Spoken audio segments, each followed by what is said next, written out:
Hey y'all, it's Amanda and this is my Texas Zone 8 garden, and today I'm going to be talking to you all about perennial plants that produce beautiful cut flowers.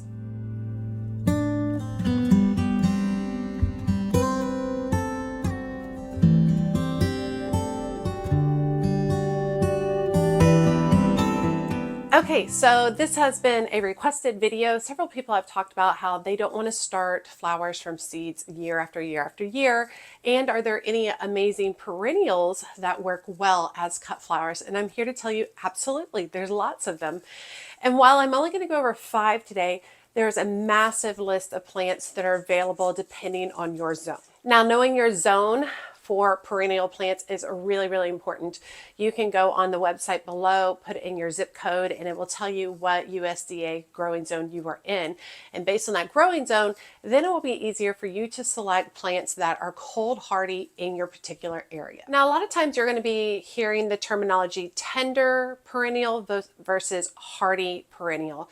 A tender perennial is a perennial that returns year after year in warmer climates, but in colder climates, it may not return year after year depending on how cold your particular winter is. Whereas a hardy perennial is a perennial that will return year after year in very cold climates. It doesn't need any kind of protection, nothing. That's its cold hardiness. So you have a tender perennial versus a hardy perennial. I do grow both. Tender perennials tend to last 2 to 3 years for me. Hardy perennials last many years longer. Another important thing I wanted to touch on regarding perennials as cut flowers is deadheading these perennials is very important throughout the process. Deadheading and pruning them back to produce more blooms. Once you do that, that will get more of your bloom cycle going. If you allow the flowers to mature and dry out and die on the actual plant, the plant will try to make seeds, therefore it will not produce any more flowers. So deadheading is super important. Okay, I'm going to name off a few plants. We're going to talk about 5 today, but I'm going to name off several that I grow in my area. Coneflowers, yarrow, chrysanthemums, phlox, dianthus, asters, liatris, hellebore, foxglove, iris, salvias, obedient plant, and butterfly bush. Those are just some that I just did off the top of my head. That's not all of them. So there are today, I just picked out 5 that I was kind of excited to talk about, and those are the ones we're going to kind of go a little bit of more of a deep dive into today. Okay, if you have grown any of the varieties that we're talking about today, let us know if there's a particular variety of whatever plant we're talking about that you love and that does well in your area. Be sure to include your zone, because that is so important, because what I grow here in zone 8, it might not work for people in zone 5. Everybody is so different. What works well in zone 6 might not work well for my folks in zone 9 in Florida, right?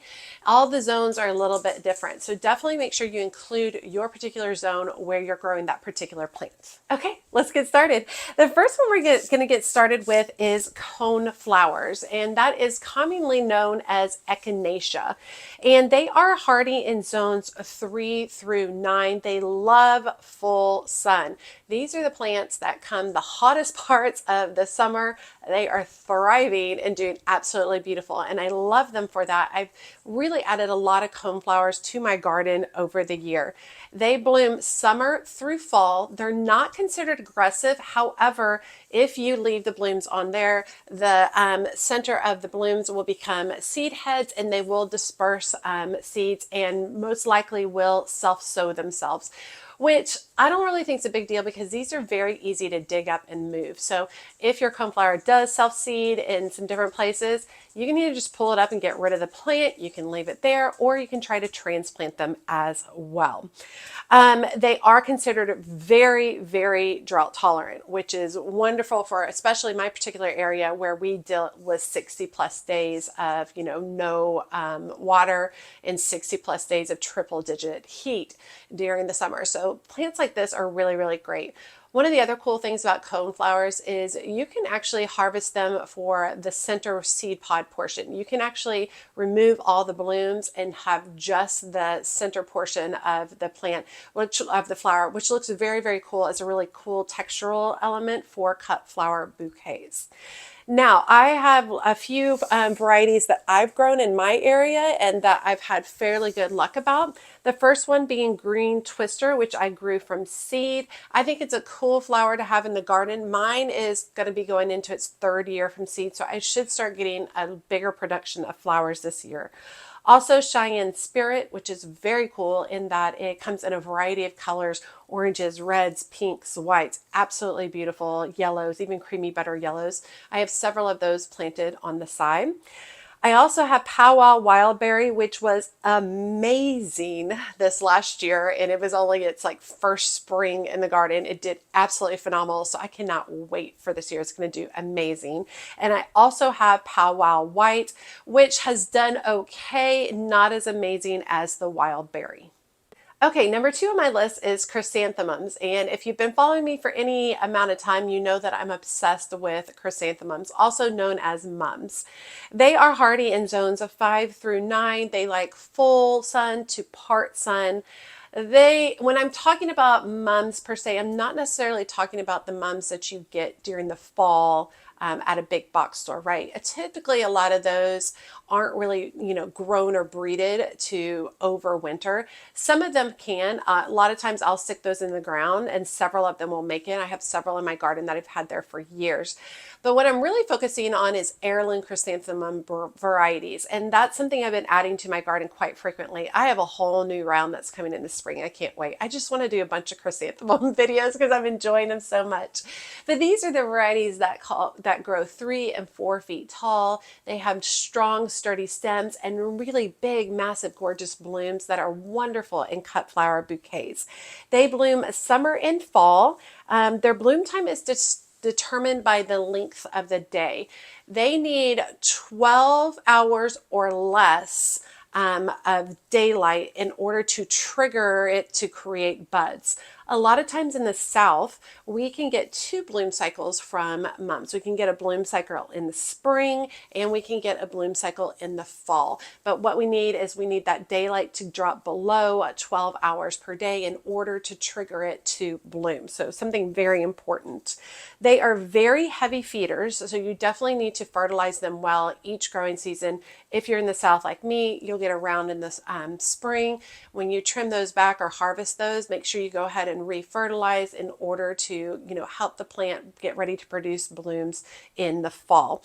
They also need pretty frequent watering. You definitely don't want to allow them to dry out. If you allow mums to dry out, it really stunts their overall growth. And they can be pinched back to create a bushier plant. However, I'm growing the heirloom chrysanthemums for long stems, so I am not pinching them back because I want to see those beautiful long stems. And mums are really easy to divide over time. You can pull up the plant, cut it into 2 or 3 parts every 2 to 3 years and get more plants from that original first plant. Now, the varieties that I've grown, I'm just going to be listing a few today. I have tons and tons and tons of them. Some of my favorites are Cheerleader, which is a big kind of like orangey, bronzy color, absolutely big, fluffy, happy flower. Fall Charm, which gives me kind of a cluster of mums at the end of each stem, ranging anywhere from purple all the way through pinks, bronze, and peach tones, all in the same flower. Absolutely stunning and beautiful.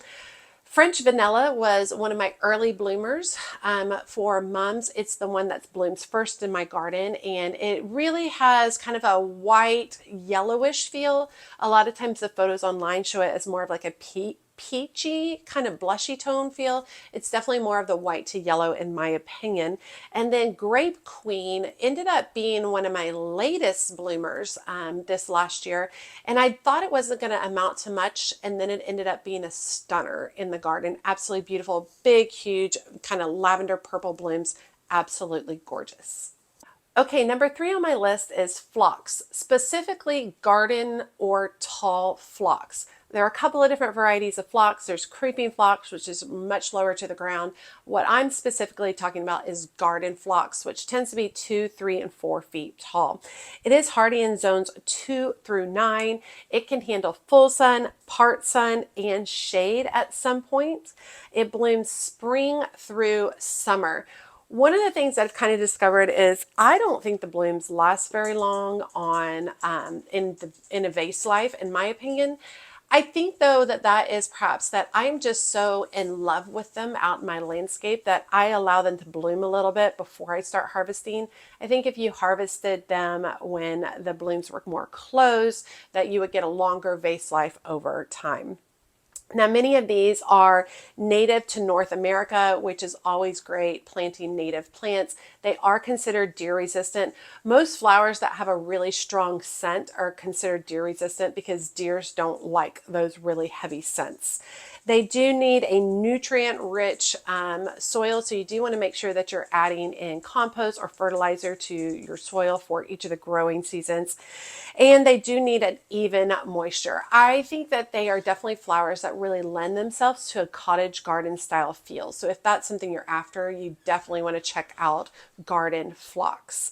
Now, the varieties that I am currently growing, the first one is David's phlox, and I had a really great production of it last year.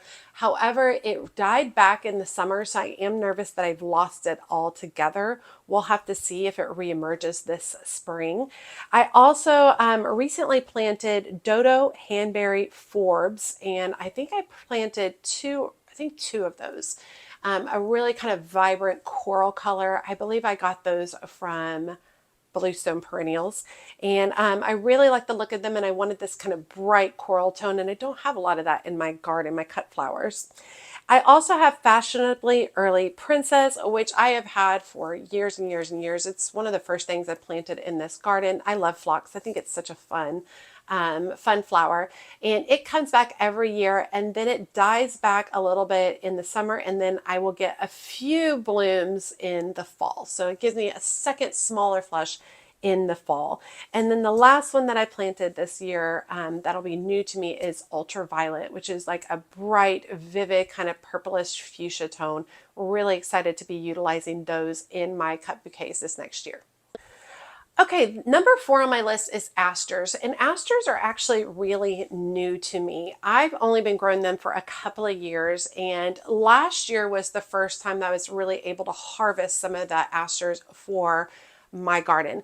One of the things I really love about them is they're very small, petite flowers on like a stem with a whole bunch of the petite flowers on it. I think it's a very interesting texture. I grow a lot of focal point flowers, a beautiful zinnia with like a big, huge flower head. This is kind of a really different aspect and adds some unique texture to your design. So that's why I'm starting to grow a little bit more of the asters. They are hardy in zones 3 through 8, full sun to part sun, and they bloom summer through fall.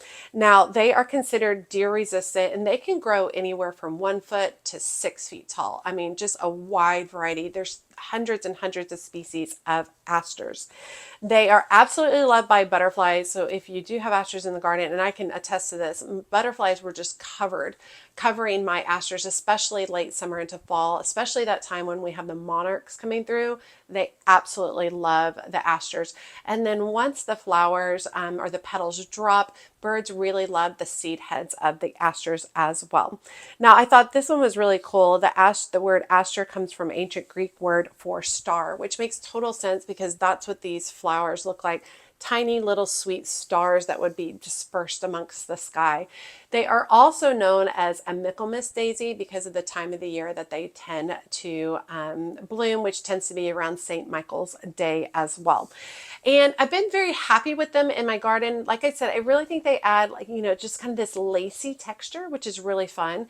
I'm growing some taller varieties and some shorter varieties. The taller varieties I'm growing are Crimson Brocade, which is kind of a beautiful red wine color with a beautiful yellow center to it. Very, very pretty, very nice. I accidentally had it in too much shade, so it didn't grow as much this last year, but I've rectified that problem and moved it to a new location. I also am growing Bluebird, which is absolutely beautiful, stunning, and very, very prolific. And then I'm growing Fricardi, which looks very similar to Bluebird, a little bit more purple in tone. And then the shorter varieties I'm growing, I actually picked up from Lowe's this last year, and they're called Purple Crush. And I'm just growing some shorter varieties up front in the front circle of my front garden. I just wanted that pop of like really bold, beautiful purple, but I love the time of year that these bloom, especially they're the time of the year where a lot of stuff is kind of dying back. So I think they'll be really nice in the garden. They started really little this year, but they should put on some serious growth this next year. Okay, and then the last perennial plant that we're going to talk about today that's great for cut flowers is hellebore. And the reason I want to talk about hellebore is because they're actually starting to come into bloom right now in my area. Hellebore are also known as Lenten roses, and that's because they tend to come through around Lent, which is kind of fun and interesting that those are such a beautiful soft flower at that time of the year. They are hardy in zones 4 through 9, and they are evergreen in zones 6 through 9. So they are evergreen in my particular area. The blooms are starting to come forth at this point in time for hellebore. So now's the time for me to go cut back any foliage that's like really damaged and not looking really good, just so that it can focus on the flowers. And then once those flowers die back, it will start producing a bunch of beautiful foliage. And I love its foliage because it's very unique shapes. It's usually a dark glossy green, which is wonderful in the garden. Now they bloom February through May. They do prefer partial shade with well draining soil. I find that I like tucking them beneath something like a boxwood or some type of shrub because that shrub kind of lends itself to a little bit of shade, which I think works good. They are considered deer resistant. One of the things, like I've heard people being like, oh, well, I planted a hellebore and it's never bloomed for me. You might have planted your hellebore a little too deep. If you plant it too deeply, it kind of hinders flower production. So consider digging it up, raising it up an inch or two, and then replanting it. A lot of times with hellebores, you can even plant them in kind of a mound situation so that they're not planted too deep. So you can actually kind of create a mound where you're planting them, which works really, really nice. Now, they are considered toxic to humans and pets, so that's something to really consider, especially if you have a pet or a human who likes to eat stuff out in the garden. So that's super important for you to know as well. I am growing many varieties. A few of them that I've really enjoyed is Pink Frost, which has been extremely prolific and has been in my garden for 3 years. One great thing about hellebore blooms is once they bloom, their bloom, which isn't technically the bloom, I forget what it's called, like sepals or something like that. Their petals, they actually protect the inside where there's a very little bloom in the inside. But anyway, they stay around forever, like a month, 6 weeks. You get to enjoy these, which is wonderful. I'm also growing Merlin, which is a really soft kind of pink tone as well. Barolo, which is new to me this year, which is a deeper kind of more low tone, which I really like as well. Glenda's Gloss, which is also new to me this year. I planted it in the shade garden. It has some really neat texture to it. And kind of a speckly type feature as well. And then Black Diamond, which when I got Black Diamond last year, it only bloomed like 1 or 2 blooms for me in the early part of 2023. So I'm really hoping that this year it's had a full year in the ground. I'm really hoping I'm going to get a lot more blooms from it this year. Okay. So those are some perennial plants that I have in my garden that I grow as cut flowers. There's a wide variety of perennial plants that can be considered cut flowers. There's even shrubs that are great for cut flowers as well.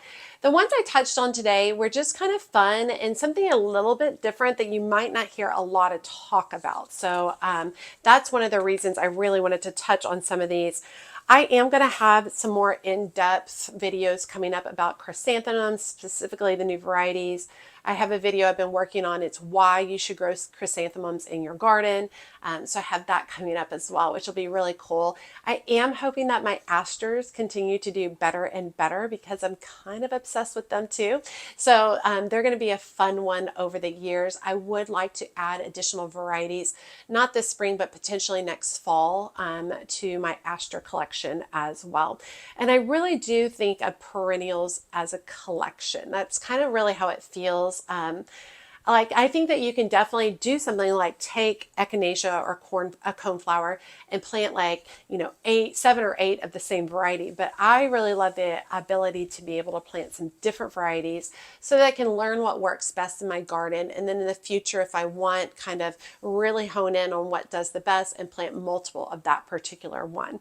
So you can definitely approach it in many different ways. A collection where you want to try a bunch of different varieties, or if you want to just determine what's going to be best in your garden and plant multiple of that one particular variety. Now, a couple of things about perennials. Most perennials have what I consider a short growing season, as opposed to when I start things from seed, like zinnias, I can do multiple rounds, or sunflowers, I can do multiple rounds and be able to harvest these flowers for months and months and months.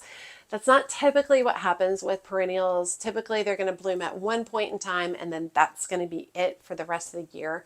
When adding perennials to your garden, you definitely want to see what times of the year they bloom.